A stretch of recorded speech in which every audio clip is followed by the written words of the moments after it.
Polavaram project को लेकर दिल्ली में बड़ी बैठक कल प्रधानमंत्री नरेंद्र मोदी की अध्यक्षता में होगी। पोलावरम प्रोजेक्ट पर बैठक की अध्यक्षता करेंगे प्रधानमंत्री नरेंद्र मोदी। 4 राज्यों के साथ बातचीत करेंगे। पोलावरम परियोजना विवाद पर चर्चा की जाएगी। 4 राज्यों के सीएम वर्चुअली इस बैठक में शामिल होंगे।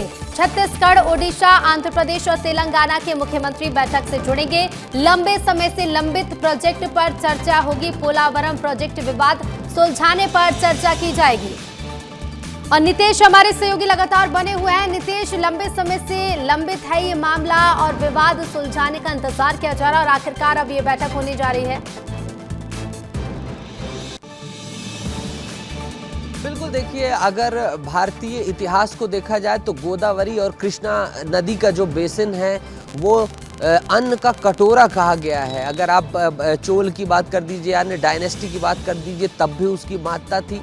और लगातार समय के साथ अलग अलग चीज़ें होती गई, कृषि का रकबा बढ़ता गया और अब एक बार फिर से जो है जो दक्षिण भारतीय राज्य हैं, प्रमुख रूप से अगर बात करें आंध्र प्रदेश और तेलंगाना की, उनको कहीं ना कहीं उस जलापूर्ति को इस्तेमाल करना है। लेकिन इस जलापूर्ति से कहीं ना कहीं छत्तीसगढ़ का दक्षिणी हिस्सा प्रभावित हो रहा है, सुकमा का हिस्सा प्रभावित हो रहा है। इससे पूर्ववर्ती सरकार जो थी उसने एक समिति बनाई थी, सर्वे करवाया था, तब पता चला था कि कई गांवों के डुबान क्षेत्र में आ जाएंगे और कई जंगल का हिस्सा जो है डुबान में आ जाएगा, ये कंसर्न रखा गया था।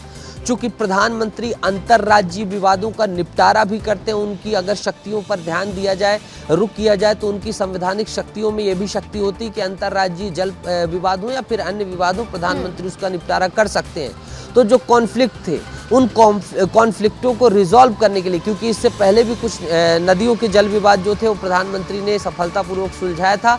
और फिर अल्टीमेटली सुप्रीम कोर्ट के पास भी तमाम चीज़ें जाती हैं कि अगर आपसी सहमत नहीं बनती। लेकिन ऐसी उम्मीद है कि प्रधानमंत्री नरेंद्र मोदी, चूंकि उड़ीसा हो, चाहे छत्तीसगढ़ हो या फिर आंध्र प्रदेश में जो है खुद जो है बीजेपी की सहयोगी दल के रूप में जो है सरकार है और यहाँ पर दोनों में राज्यों में सरकार है। एक जो तेलंगाना है वो उसके मसले हैं। तो कल ये सब बैठक होगी, स्पष्ट हो सकेगा और फिर आने वाले समय में चाहे गोदावरी कृष्णा को जोड़ने की बात हो, इंटरलिंकिंग की बात हो, वहाँ पर सिंचाई डैम की ऊंचाई बढ़ाना हो, ये सारे मुद्दों पर कल डिस्कशन होगा। और बिल्कुल देखिए, क्योंकि लंबे समय से इंतजार है कि कब ये पूरा विवाद सुलझेगा और देखना होगा नीतीश की जब लंबे समय बाद कल चर्चा होगी तो इस चर्चा के बाद क्या कुछ फैसला लिया जाता है। फिलहाल शुक्रिया नीतीश आपका जानकारी के लिए।